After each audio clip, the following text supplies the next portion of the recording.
It's apparently becoming common for YouTube to shoot themselves in the foot. Hell, that's been a title for an episode of DV that I've done. So common in fact that every year YouTube seems to screw over their content creators with one extra barrier each year. 2013 brought in Content ID, which to this day, and putting it lightly, annoys the living hell out of every content creator who creates fair use content. 2014 brought YouTube's merging with Google+, which nobody liked and had fixed nothing of YouTube's consistent problems like the comment section and thumbnails. That doesn't even need explaining. Late 2015 removed Google+ integration, finally, whilst keeping some of its redeeming features, and 2016 saw the most recent barricade to those who want to make any type of content ever, really. And that's YouTube finally enforcing their late 2015 content policy changes on what advertisers will want to advertise on everyone's favourite website. Let's talk about it. So yes, advertisements got a policy update and basically everyone's not happy about the changes involved. Said policies were updated in September of 2015, not this year, but the new system that enforces these policies seems to have only kicked in just now. The changes are listed on screen, but for those who are visually impaired or who want to hear my beautiful English accent some more, here's a breakdown of the new policies and what they actually mean for you and the content creators like myself. Sexually suggestive content including partial nudity and sexual humour. In one fell swoop, YouTube has managed to make the entirety of YouTube have the same restrictions than those placed upon a PG movie, or a PG-12 movie in American terms, tell me if I'm wrong, which is just ridiculous. A lot of great humour comes from telling dirty, filthy jokes, and that's what a lot of personas on YouTube have built themselves around, rightly or wrongly. Partial nudity is more understandable, as most would consider any nudity, even cartoon nudity, somewhat not safe for work. Everything else though is bad. Violence, including display of serious injury and events related to violent extremism. So what you're saying is that you won't let anyone monetize their Call of Duty gameplay, or any violent content.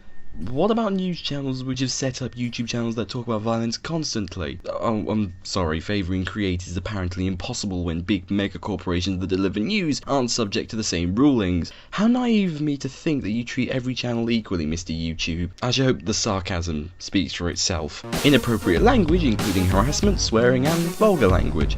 Language, however inappropriate, is a way of expressing certain, mostly angry, feelings towards someone or something you don't like, which is why rants on YouTube are so damn popular. On TV, you can censor stuff like this because TV is broadcast to everyone who has a television set, and everyone has a television, even if you get channels online. The internet simply doesn't work like that. People will be vulgar, people will swear, and good on them for doing so. There are no watersheds online because that would limit the freedom of expression, among other things. Even myself, who's intentionally nonchalant on this series, will use those swear words that advertisers apparently hate to make a point.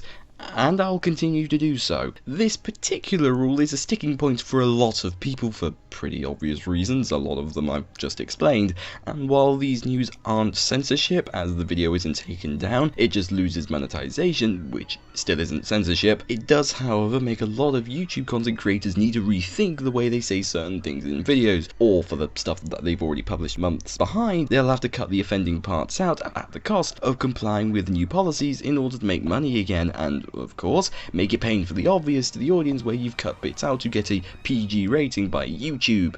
Just saying that sounds wrong. Promotion of drugs and regulated substances, including selling, use and abuse of such items. Outside of people wanting to create anti-drug campaigns, this appears to be the one rule I actually agree with. It's a decent rule that should stop quite a few wannabe drug lords online from showing their product being used, or for crazy teenagers doing the exact same thing, or whatever the hell this rule applies to, because I have absolutely no idea. Controversial or sensitive subjects and events, including subjects related to war, political conflicts, natural disasters and tragedies, even if graphic imagery is not shown.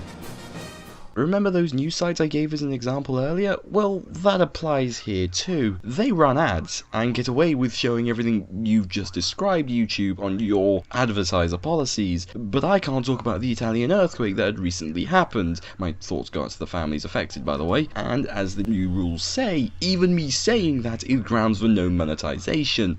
So why does CNN get away with it and not me, or any other content creator. I don't see your logic. Now, obviously, a lot of channels report on general news anyway, so they'll be affected by this also, which just isn't fair. Also, apparently you can't be or cause controversy, as that's not allowed now either, despite the fact that controversy can be stoked up accidentally by a video. The rules imply you can't talk about specific subjects that may affect other people's view. Again, not exactly censorship, but utterly ridiculous when it comes to making a video that has news that you want to share to your subscribers. As of recording, none of my videos have been tagged by the new system, despite me breaking the 2nd, 3rd, and 5th rules on a regular basis on this series, so it appears the system is being controlled in such a way that as to take down scummy channels like drama channels and the like. That's a popular theory anyway, and one I do actually believe, but these rules are a heavy-fisted way of approaching this issue, a bit like how Steam's escrow service for Steam requires the mobile app and a phone number in order to trade effectively because of scam bots. You're using a solution that affects everyone on YouTube, not necessarily those who you're trying to aim your reticle.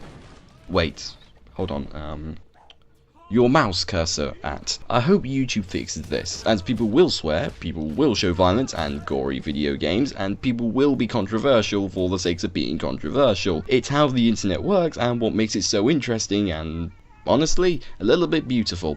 Filtering it and making a PG profanity filter is frankly stupid to say the least, and obviously I am totally against the idea. And with that, I thank you very much for listening.